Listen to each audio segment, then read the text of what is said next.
Welcome to the Skeptic Zone, the podcast from Australia for science and reason.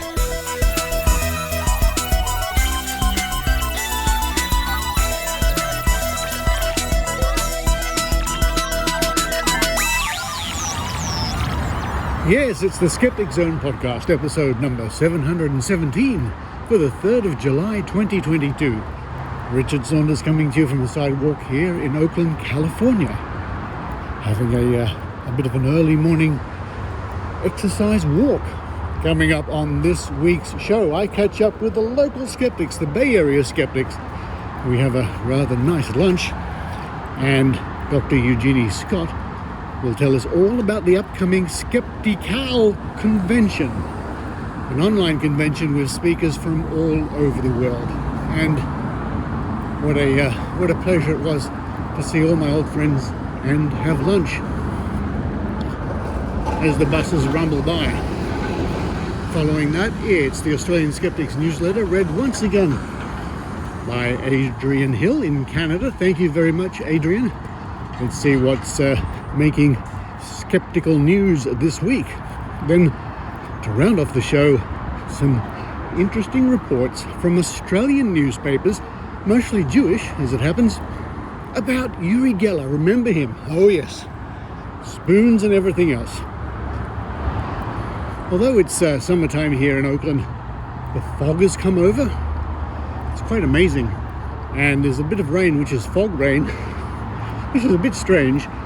So no matter where you are in the world, no matter where you are, I hope you're keeping warm. Especially if you're in the southern hemisphere at the moment.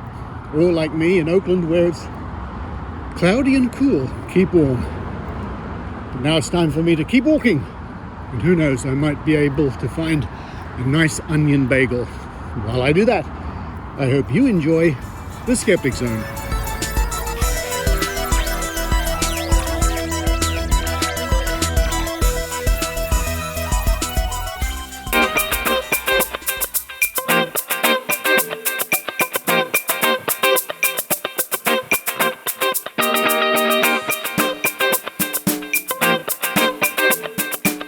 Jay Diamond, where are we? We're in the middle of Silicon Valley. I'm having a wonderful day here. It's a blue sky. Look at that. It was fog this morning, but the blue sky's back. And this is a gathering of the local skeptics. It was just, I'm just so touched that you all would drive so far in electric cars to come and have lunch with me. But we're waiting for some more people, I think.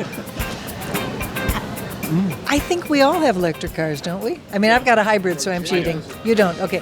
Well, but you came on your motorcycle probably. No, so. I didn't. I have a car and I have a motorcycle, both gas. I'm living in the 20th century still. I'm looking around the table and I'm seeing a lot of electric cars around here. Richard was commenting how, oh, there's another Tesla. Oh, there's another Tesla. Oh, there's a Prius. Everything's a Prius. Welcome to the Bay Area. Thank you. We drove here in Yau-Man Chen's, what model of Tesla? It's a Tesla Model 3, 4-wheel drive, long distance. Yeah. Nice ride over the Bay Bridge, and then it parked itself, and you weren't even in the car, and it parked itself. So. Now, here's the thing. For the last 3 years, no one's gone anywhere. So it's really nice that all these electric cars are saving us money, but we're not going anywhere.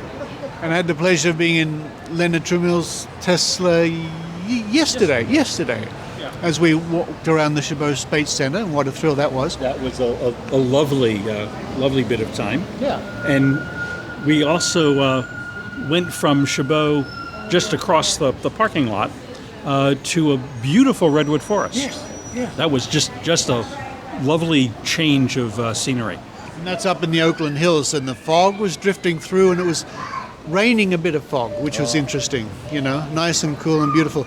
Greg Dorais, and listeners, you'll know this man because of this sound. That's the dice machine. And you're the man who supplied me with that dice machine. I was the one who gifted you that wonderful little randomizer for your dice for your hidden dice game at the end of the show. And it works very well. But let's get down to business. Jeannie, conference is coming up. Please tell me. And you're wearing the shirt. Science Sees Farther, it says. SkepiCal 2022. And the logo is the James Webb Array, the telescope, all the mirrors, like the honeycomb. Reminds me of a honeycomb. What can you tell us about the upcoming conference? It is going to be great, and people in Australia can listen to it. We have a remarkable list of speakers. Bill Nye the Science Guy is appearing at SkepiCal. Yes, heard of him. But also Steve Novella from Skeptic's Guide to the Universe. Yeah.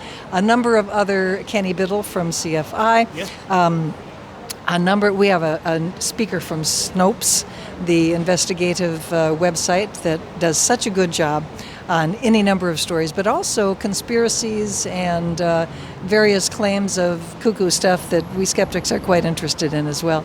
It's going to be online, so everybody in the world can be there. In fact, there's a panel that we're going to have on dealing with denialism and people who have trouble accepting facts on things. And we have one speaker from Australia, one speaker from England, and one speaker from California. So we will be international. We certainly invite all international attendees as well. You can go to SkepiCalCon.com and register. It's cheap.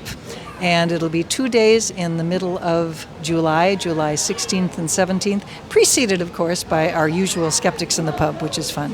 But it's also going to have a number of other really fun things in addition to the stellar speakers that we've got. We are going to be the very first skeptic organization to have a virtual reality program. We have created, this is the royal we. I had nothing to do with this whatsoever. We have very competent people working on this. I'm not one of them. What residual competence I have is elsewhere. Anyway, we have set up a skeptics portal for virtual reality, which will be available to people, any skeptics organizations and skeptical individuals to visit and become virtually real with other skeptics around the planet. This is going to be really, really fun. And this is going to be, Jay, this is the Skeptics in Virtual Reality. That's one of the free opportunities, isn't it? Or is that? It is. Yeah. That's Skeptics in the Metaverse. Yeah, so we're doing Skeptics in the Pub and Skeptics in the Metaverse. You mean meta as in metaverse? You mean no. The goggles? Or? Well, so you can use goggles or you can use a PC. I've got goggles. I do not, so I'll be going in on my PC. So, but listeners with goggles, maybe they've got the Oculus or whatever it is. Absolutely. Ooh. Absolutely. That sounds interesting. Absolutely. So I think we're the first to do it. It's going to be great. We have one of our board members is very excited to create this. He's an enthusiast. And we said, go for it. Fascinating. There will be, you can register, you have to register to attend any of the events, whether the events are free or the paid events. You have to register. You can register as a paid participant, as it were, and then you can go to all of the talks as well as the free stuff. Or you can just register and attend the free stuff. So go to SkepiCalCon.com and check it out. There's lots of innovative things going on in SkepiCal 1920. Yes. Right. Back in the day, we used to have virtual reality in the 20s that nobody even knew about. I still do that. Every now and then I'll catch myself saying the year 19, whoops, SkepiCal 2022. Because SkepiCal's got a very long and illustrious history, hasn't it? Yeah, this is the 12th year, isn't it? Something like yeah. We had to take off our shoes to count it all the other day when we were figuring this out.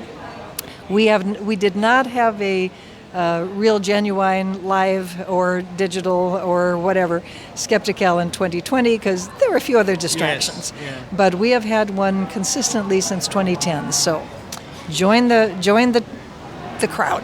It's going to be fun. I had the pleasure of speaking there in the before times. 2018, do you think? Yeah, that sounds about right. And I played the Skepity game.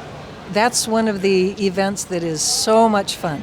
Skepity is a skeptics version of the television show Jeopardy. Blah, blah, blah, blah. I do have a brain. What is the name of the television show? The answer is, which we've done for 2 years now, and it's just hugely fun. That is one of the paid events, ladies and gentlemen, so please do register for real.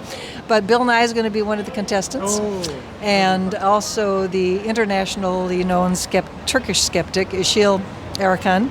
And who's the third one? Evan Bernstein from SGU, yeah. So the Skeptic panel is going to be a whole lot of fun. I think, my memory's a bit fuzzy, I think I've attended twice in person, and maybe last year I was there virtually, I think, in a dealer's room or something. Last year, you were there for the Magic. The Magic, yes I was. We had you there for the Magic. That's right. And that guy's name eludes me. It's Robert Strong. Robert Strong. And who did magic tricks for us all around the world. And we were going, what? How did he do that? That was great fun. Well, I'm pleased to see, despite the recent events of the last 2 years, that the local Bay Area skeptics are still out there doing things.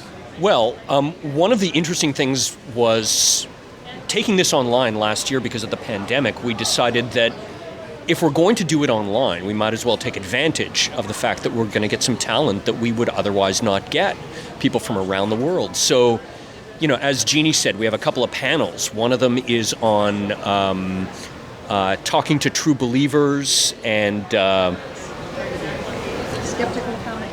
And the other one is the comedy of skepticism, where we have a panel of professional entertainers from all over the place that are going to be dazzling us with their discussion of... What you can't see, viewers, is Jeannie has taken off her coat, turned around to reveal all the speakers on the back of the T-shirt, the official T-shirt. Look at that. Yeah. Just consider this Jay's cheat sheet. including, let me see now. Oh, Susan Gobeck, did I see her name? Yeah, I certainly did. Edzard Ernst. She's doing trivia, she's doing the Sunday papers, so we have skeptics from around the world doing Sunday papers. That's Michael Marshall from Skeptics with a K. Absolutely, so he's on one of our panels. Celestia Ward, all the names you know, people. Celestia Ward, Mick West. Mick West is going to be on one of our panels. He's, of course, talking to true believers. Fantastic. What a lineup and what a backbone Jeannie is showing us here. Thank you, Jeannie. Well, folks, of course, needless to say, all the links that you could want about this event coming up are in this week's show notes. But personally, thank you, everybody, for making this trip down to this part of San Francisco. It's wonderful to see everybody. We're still waiting on some more people to arrive. But since I haven't seen you all for 2.5 years, this is quite a treat. So thank you, everybody. The treat is all ours. Thank you, Jay.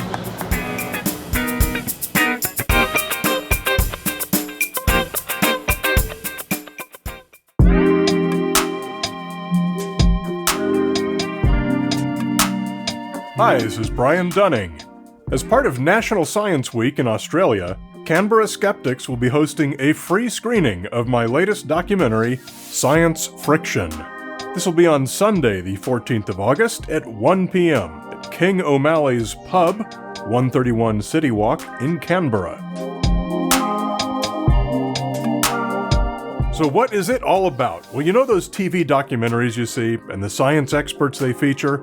Did you know that producers often edit them out of context and twist their words to make it seem like they promoted some pop sensationalism instead of the real facts? Science Friction exposes this practice and gives the scientists a chance to clear the record. You will be shocked to see how the media can twist their words and intent. That's Sunday, the 14th of August at 1 p.m. at King O'Malley's Pub. For further information about this free event, please visit CanberraSkeptics.org. Thank you, and I hope you all raise a glass to help promote science and truth-telling in the media. I know I certainly will. And please enjoy the film.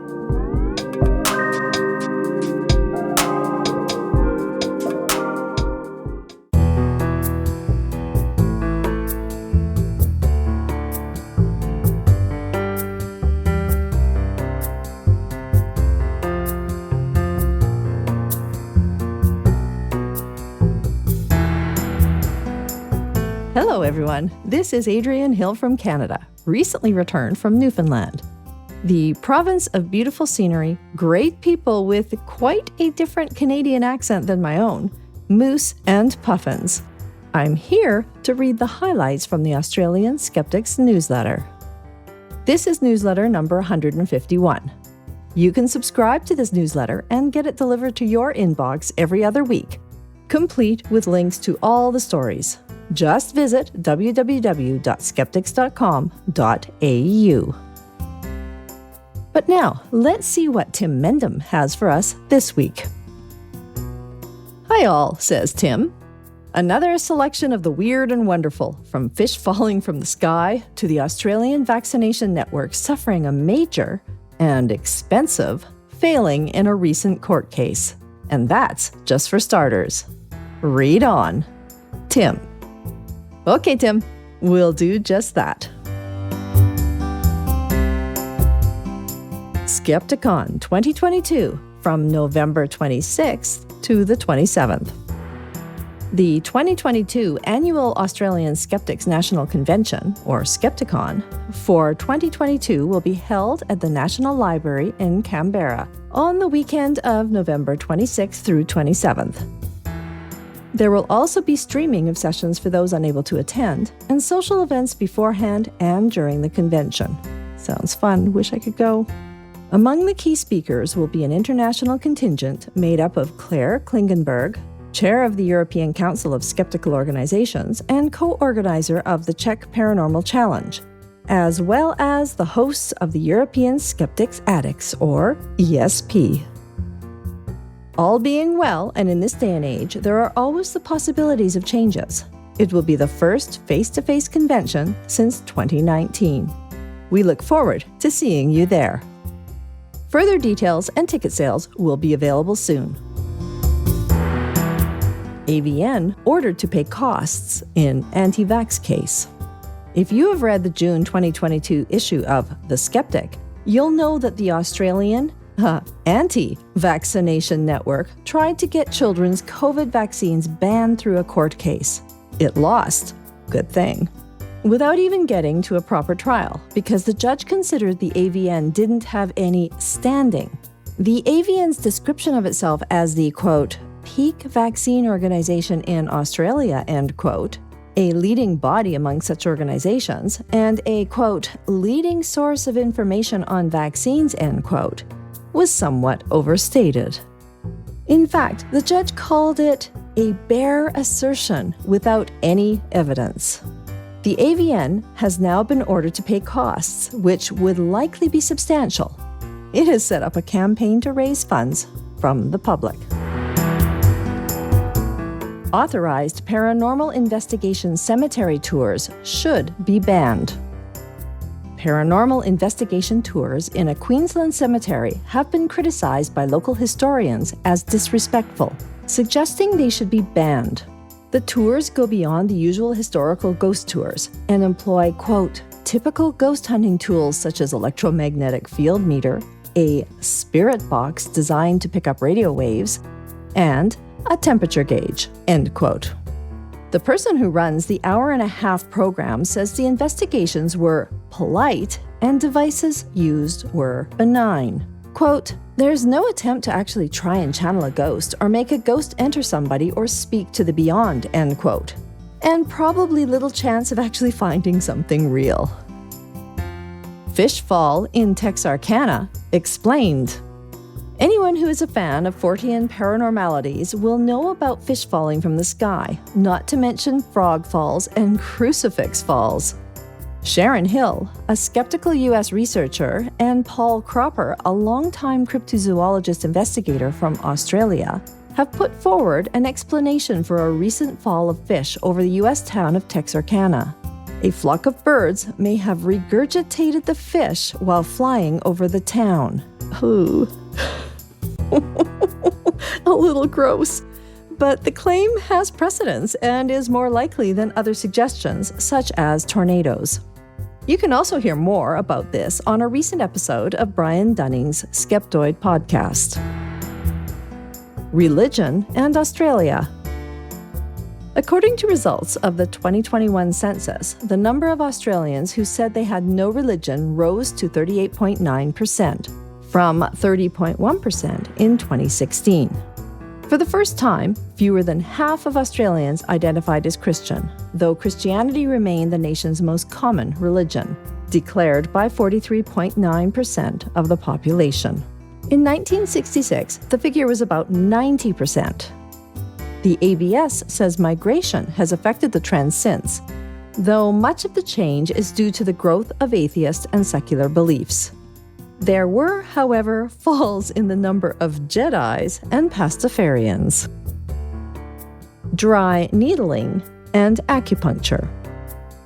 An article in The Conversation suggests that dry needling, a Western version of acupuncture practiced by some physiotherapists, offers more than placebo results in pain relief. So an interesting thing is I did actually look at this article, and what I found really interesting is after it stating that, hey, this study found that it actually does have some effect, it would say, however, there were problems with the study or more study needs to happen. So the usual. I'm a little bit hesitant to agree with The Conversation's suggestion. How to get people who believe in pseudoscience to trust science. The answer is not to suggest believers are silly, or worse, but to look at how they got to believe, the nature of evidence, falsifiability, etc., in a discussive rather than confrontational way. Quote, if people can dig themselves into pseudoscience, they can dig themselves out, end quote. Paranormal experiences are the norm, not the exception. A recent study published in Spirituality in Clinical Practice, which went through 20 peer-reviewed papers, has suggested a new term for hauntings and ghostly experiences. Haunted people syndrome. It's glorious. Quote, haunting phenomena are complex, intertwined phenomena involving personality, ideology, culture, and previous experience towards making sense of an event or series of events deemed haunting, end quote. Psychologist Brian Lathe explained. Exactly where the researchers sit on the reality of anomalous phenomena is less clear. The June issue of The Skeptic magazine is now out in digital form and will hit the streets in hard copy soon. It has a special feature on pseudoscience riding on the coattails of genuine science. I've kind of noticed that's a trend. And if you haven't subscribed yet, now is the time to do so. To subscribe to The Skeptic, go to our shop to sign up for a hard copy or digital edition, or both. The digital is offered free to those who take up the hard copy version. Learn more about our magazine and subscribe now. Items of interest. Haunted Alexa video goes viral. Commenters quick to debunk. A ghost video features spooky voices and noises, with Alexa chipping in with ghostly comments. The video looks staged to us. Like, why is the guy sleeping on the lounge? And there are ways that you can dictate messages to an Alexa speaker, which will then voice the messages unprompted. A text-to-voice feature also exists, which allows you to dictate messages via text to your Alexa. Isn't technology a wonder? Loch Ness Monster may live in a parallel universe. Well, that explains things. A handy explanation as to why there isn't any decent evidence. It applies equally well to aliens and ghosts. Well, that's all for this week. And until next time, this is Adrienne Hill signing off from the land of the friendly giant and his friends Rusty and Jerome.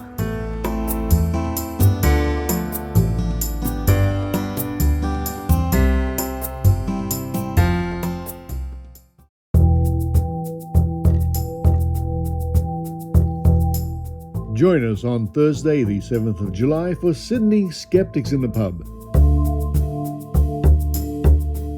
This month, Ros Caldor-Aloni, founder of Alato, will share the science and secrets of ice cream. Find out why ice cream needs fat and sugar, why having air in ice cream is good, and how the science enables recipes to be scaled up. Hint: it's all about the physics of moving large volumes of ingredients and mixes between equipment. Roz will explain the differences between ice cream, gelato, sorbet, frozen yogurt, and vegan frozen desserts, as well as the low fat and low sugar and health star ratings, including which is actually healthier. Roz will also share the best way to eat ice cream, including not letting your tongue freeze, and her secrets of making great ice cream at home. No one tells you these tips. That's Sydney's Skeptics in the Pub, Thursday the 7th of July from 7 p.m. For more information, check out the link in this week's show notes, or see Australian Skeptics in the Pub at Meetup by searching for AUST Skeptics.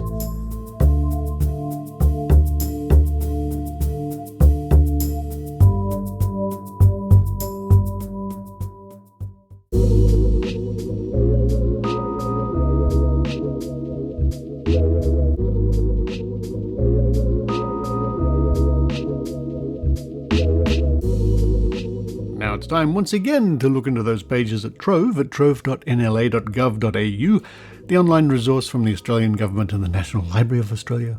Digitised newspapers primarily, but also magazines, other journals, gazettes, weeklies, periodicals. No end of interesting things for you to search to your heart's content. And of course, over the last year or so, we have been making full use of the Trove archives and researching all sorts of things. And being the Skeptic Zone, our common theme has been skeptical material. And this week we're going to be looking for references in the Australian newspapers to one Uri Geller.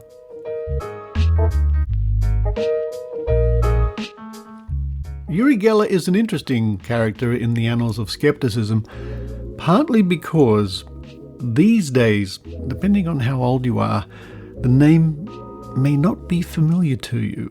Now, anyone like me who's been in the skeptical game for a while and remembers the events of the 1970s, to a degree, I was quite young, will remember Uri Geller because he was famous for travelling the world and really bending spoons and a couple of other what word should I use here? A couple of other performances. Uri Geller claimed he could bend spoons and other miraculous things by using unknown powers, while magicians, notably James Randi, pointed out that everything that Geller did could be relatively easily reproduced by conjurers using standard known illusions. Now let me read from the Wikipedia page of Uri Geller. Uri Geller, born 20th of December 1946, making him 75 at the moment, is an Israeli-British illusionist, magician, television personality, and self-proclaimed psychic.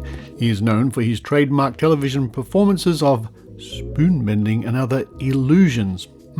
Geller uses conjuring tricks to simulate the effects of psychokinesis and telepathy. Geller's career as an entertainer has spanned more than 4 decades, with television shows and appearances in many countries. Magicians have called Geller a fraud due to his claims of possessing truly psychic powers.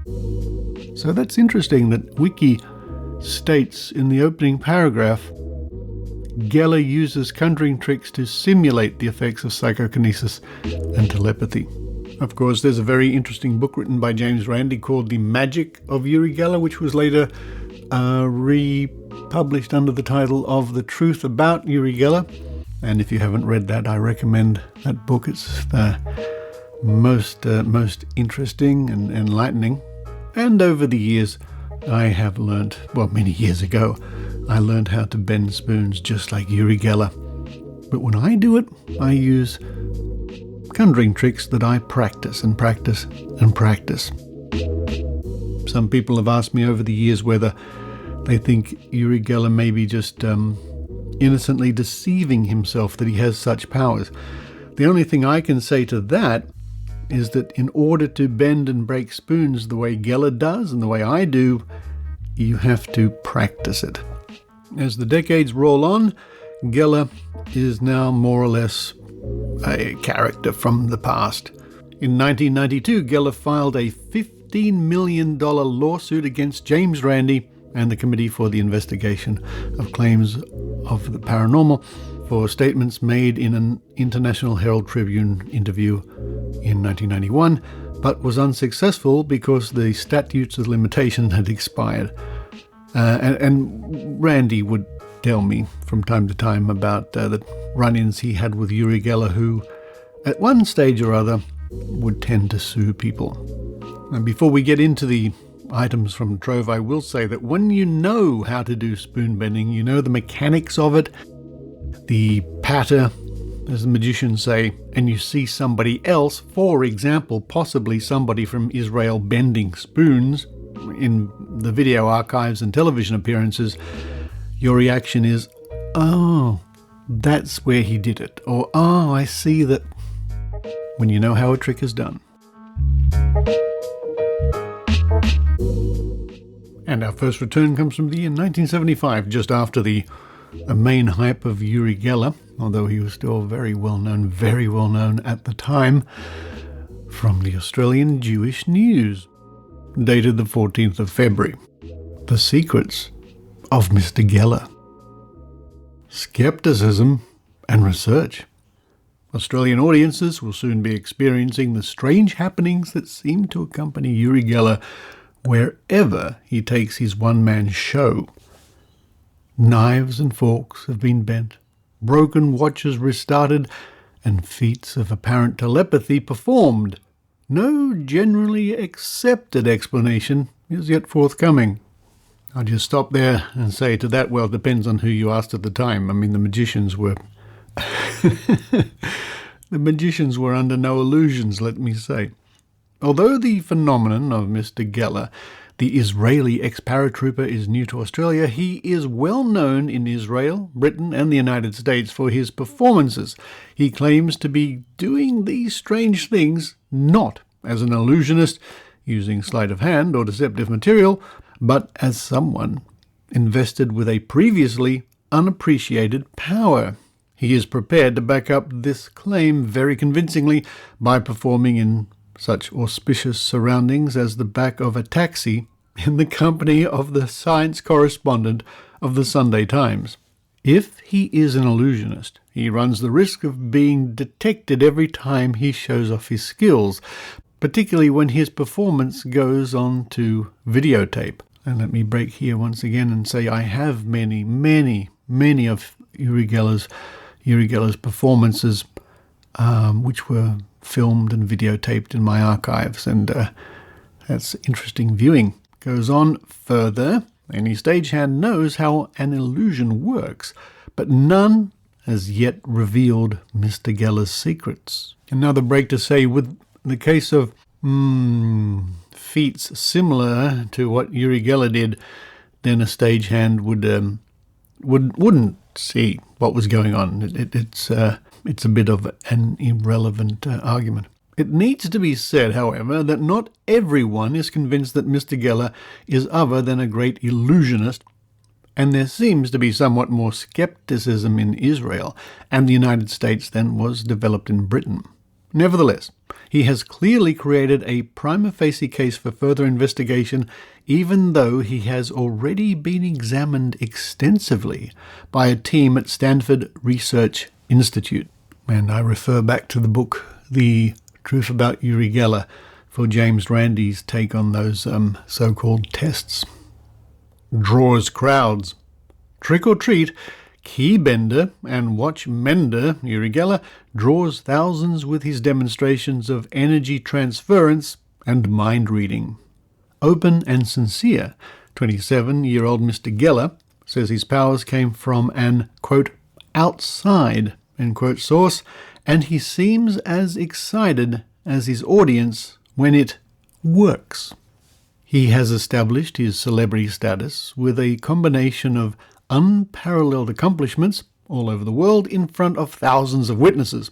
He calls his performances a, quote, lecture demonstration, end quote, and says, I lecture and demonstrate. If nothing happens, I just lecture. What in fact he achieves in the course of some 2 hours is to reproduce the name of a city and a drawing chalked by a member of the audience on a blackboard and then erased again while he is blindfolded, to describe a woman's clothes while blindfolded, to establish a particular colour chosen by a member of the audience, to get some watches from hundreds of broken ones submitted by the audience to work again, to bend several keys.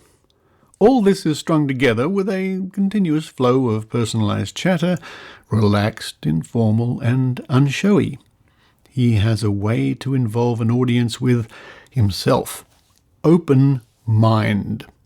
He does not always succeed at first, but he tries again.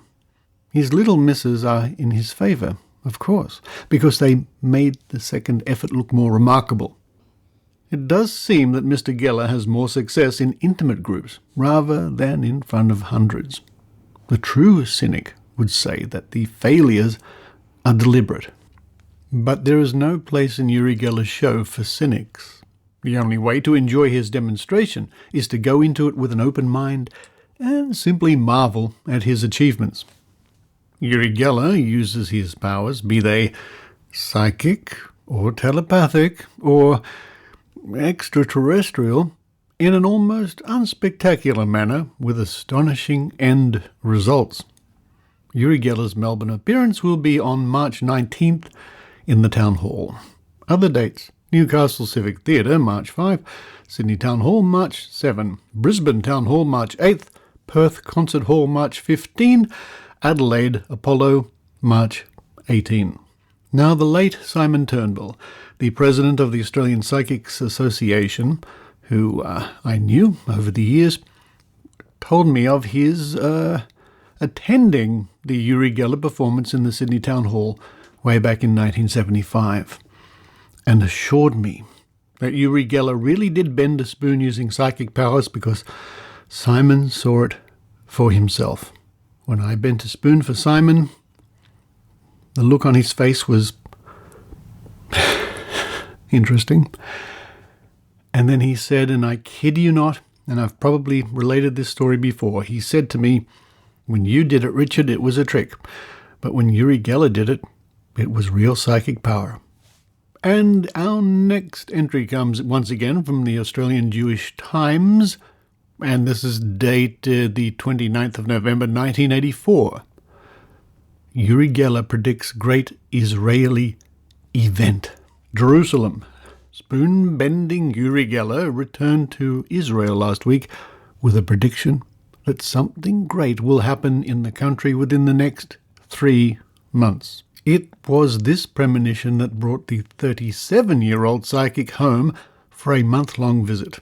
Geller, who has been abroad for more than 10 years, declined to reveal what he expected to take place. It will not be a war, was all he would say, with the promise of more details towards the end of his stay. Geller says he made a small fortune in the US, where he has been using his psychic powers to help major corporations in their quest for gold and other valuable minerals. I have only had 30% success, meaning that most of the time I don't find anything, he said.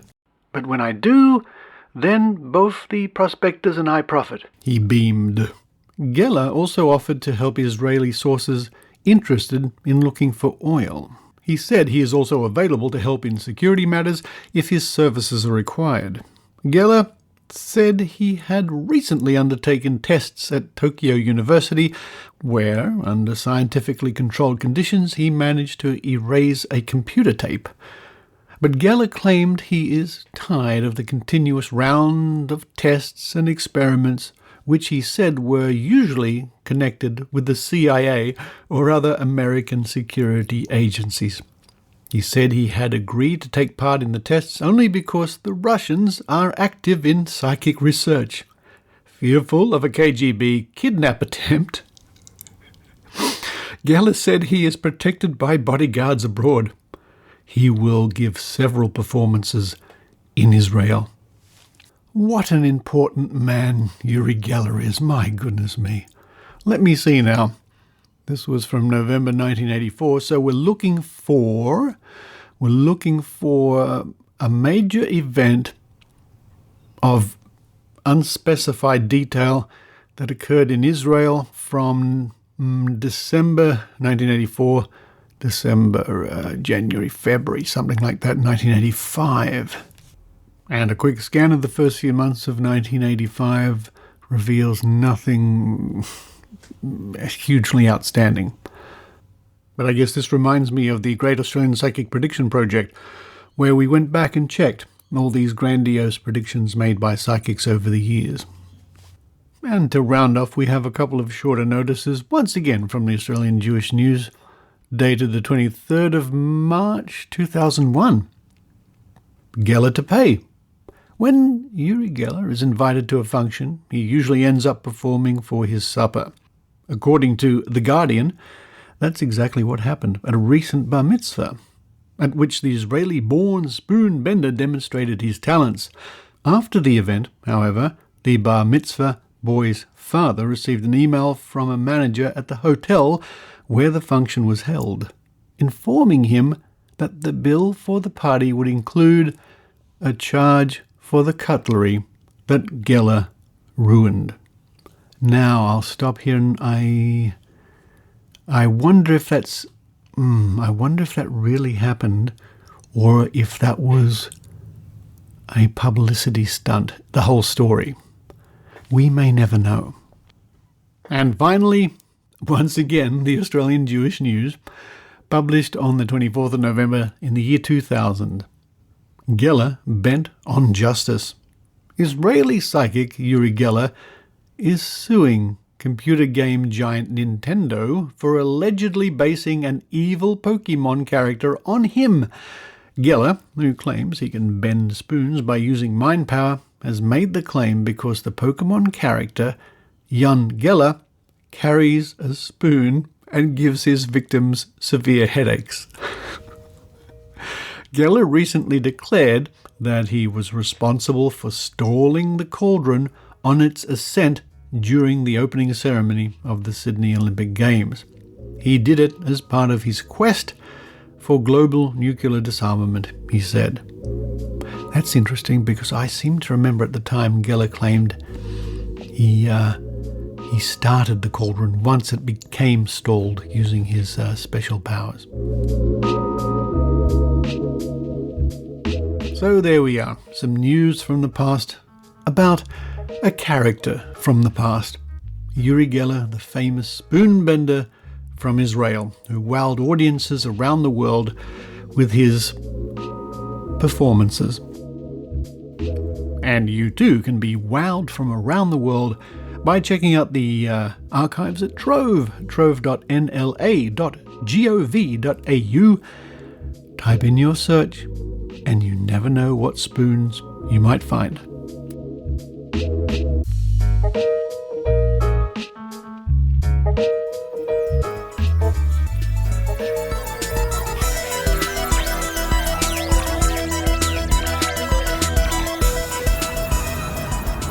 Thank you for listening to the Skeptic Zone podcast. As I keep my walking along here, the footpath, the sidewalk, near a motorway. Very loud. Oh, I'm passing one of the e-scooters chained to a pole, which seem to be everywhere. Coming up on next week's show, I should be able to bring you an interview with none other than Susan Gerbic from Guerrilla Skepticism on Wikipedia. I'll be seeing her a bit later on this week. I'm really looking forward to that. And you never know what you're going to get with Susan. She always reminds me of the Energizer Bunny, always on the go.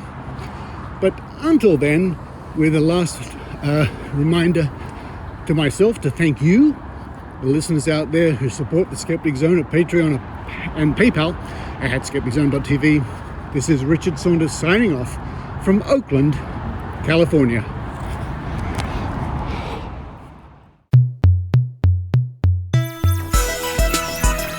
You've been listening to the Skeptic Zone podcast. Please visit our website at www.skepticzone.tv for show notes, contacts, and to access the back catalogue of episodes going back to 2008. You can follow the Skeptic Zone podcast on Twitter @Skeptic Zone, visit our Facebook page, or leave a review on iTunes.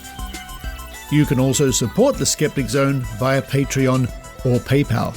The Skeptic Zone podcast is an independent production. The views and opinions expressed on the Skeptic Zone are not necessarily those of Australian skeptics or any other skeptical organisation.